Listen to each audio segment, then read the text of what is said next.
Bonjour, je voulais vous faire une vidéo au sujet de l'iridologie. Donc pour présenter basiquement, peut-être un petit peu si vulgairement, mais très rapidement, en tout cas l'iridologie et ce que prétend l'iridologie. Donc déjà l'iridologie, ce n'est pas de l'ophtalmologie et ce n'est pas de la divination non plus. C'est une science entre guillemets de l'observation. Tout comme en réflexologie plantaire, on va considérer que certaines zones reflètent les tensions possibles accumulées dans certaines zones de l'organisme. Ces tensions-là donc font référence à l'œil, à ce qui peut être ressenti, et souvent ce sont des tensions qui vont être aussi rattachées à la peur. Sachant bien évidemment que les tensions subies par l'œil sont à prendre là encore de manière holistique, c'est-à-dire de manière plus large.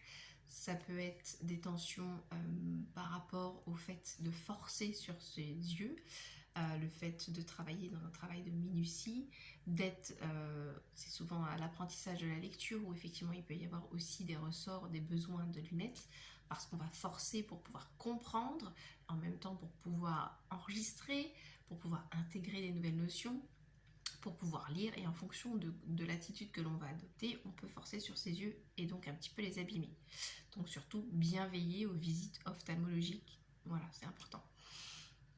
Vous avez aussi donc des tensions qui peuvent venir se poser au niveau de la vue par rapport à tout ce qui est émotionnel, c'est par rapport à tout ce qui est peur, donc c'est ce que je disais, tout ce qui est timidité, tout ce qui est forme d'injustice, de sentiment de voir l'injustice, tout ce qui est aussi anxieux.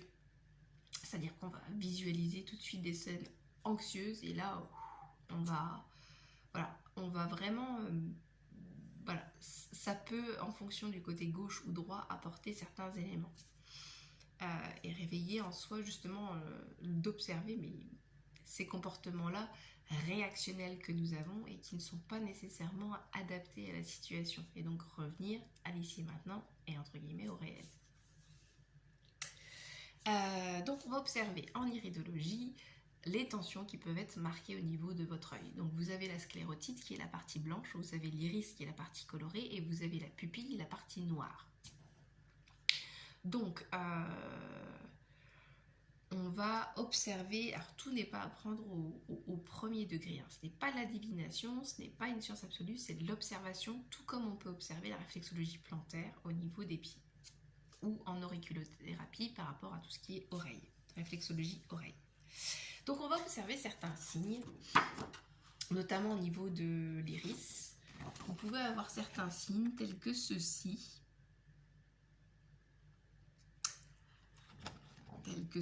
aussi, où on va avoir des vacuoles, des lacunes, des radii solari.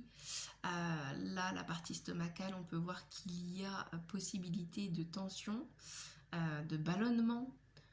Ici aussi, on voit bien le côté ballonnement parce que c'est gonflé d'un côté. On va observer la trame, si donc la trame elle est régulière ou bien si elle est entre guillemets percée, affaiblie par des lacunes ou des vacuoles. Et on va observer à quelle zone correspondent au niveau de notre carte correspondent ces affaiblissements-là, ces marques. Ici, on voit, c'est par exemple le système lymphatique qui va être, ce côté floconneux, qui va être hyperactif. Je suis en train de chercher pour le côté circulatoire, congestion veineuse. Alors, on ne le voit pas très très bien, mais normalement, il y a un tout petit arc de cercle autour, un peu dans ce style-là.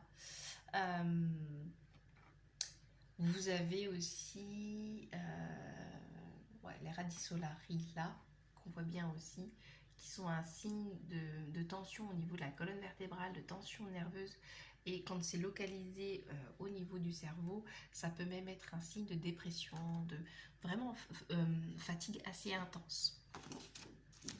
Donc la cartographie, c'en est une parmi d'autres, mais c'est une plutôt intéressante. Effectivement, on retrouve certains signes, quand on s'y plonge, on trouve des signes, c'est incroyable. On peut trouver des traces nerveuses encore qui renvoient là en fonction de la sensibilité de chacun. Donc, là, on a la partie estomac, intestin, cerveau, poumon, partie ORL, partie pelvien. Enfin voilà, on a pour chaque iris les zones.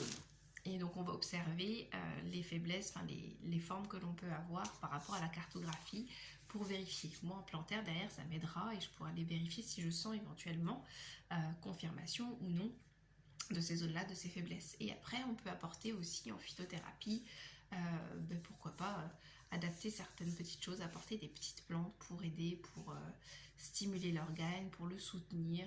Voilà, on ajustera certaines choses. On va aussi observer la pupille, donc la partie noire, voir si elle est en myosis. Alors le côté c'est myosis ou mydriase. Vous avez le côté myosis qui va être plutôt calme, contact, mais ça peut être aussi source d'épuisement fort. C'est à voir. Là après c'est pareil, on va détecter par différentes choses, par le bilan, vers plutôt quoi on tend. Et puis vous avez la partie donc mydriase où là c'est les yeux grands ouverts, où vous êtes plutôt en mode lutte, fuite, découverte, curiosité, ou alors ça peut être aussi un préambule d'une fatigue extrême parce qu'on tire sur les nerfs, on tire sur la corde. Donc là encore, tout va s'ajuster au fur et à mesure. Donc voilà, de manière très brève, ce que l'on observe en iridologie. Voilà, vous pouvez avoir différents types d'yeux. Je vous montre des photos d'yeux. Là, voilà, c'est un terrain qui peut être un petit peu dépressif. Là, on voit que le système lymphatique fonctionne très bien. Là, ça serait plutôt un peu de déminéralisation. Ici, on voit bien aussi le côté voilà, fragilité au niveau estomac. Là, de très joli aussi. Là, c'est qu'il y a un gros souci au niveau intestinal. Là, c'est au niveau biliaire où il y a... voilà, il y a des choses à faire et il y a souvent aussi tout ce qui... flûte. Il y a des soucis de vaisseau sanguin, mais il y a aussi parfois tout ce qui est cholestérol. Ici, on voit bien, c'est des anneaux. Alors, je ne sais pas si ça se verra bien à la vidéo, mais là, on voit des anneaux. C'est des sortes de replis. Donc, votre œil, ça fait des petits replis, des petites vagues à la surface. Et ça, c'est un terrain dit plutôt spasmodique. On va avoir tendance à sursauter facilement ou autre chose, ou avoir tendance à faire des crampes ou ce genre de choses. Voilà, ça peut ressortir comme ça aussi. Et donc c'est de l'observation, hein. C'est pas de la divination et ce n'est certainement pas de la certitude. On peut retrouver aussi un terrain héréditaire dedans, donc c'est bien à observer. Et ça permet aussi de trouver des astuces pour contrebalancer si effectivement on se dit ah oui, ça effectivement chez moi ça colle. Ça a l'air de correspondre. Et donc à ce moment-là, on va simplement mettre en place des choses adaptatives pour pouvoir nous permettre d'évoluer dans le sens de contrecarrer, de prendre le contre-pied de nos faiblesses et de se renforcer. Ou alors de contrecarrer dans le sens de bon ben ça je sais que j'ai une faiblesse là, je vais pas trop tenter. Voilà. On peut utiliser la loi d'Hormèse pour pouvoir augmenter ses capacités adaptatives, mais on peut aussi dire bon ben ça j'y vais pas. Et puis voilà. Après ça, chacun de faire ses choix. On a le choix et on fait les choix au mieux dans l'instant, en fonction de ses capacités, de ses connaissances.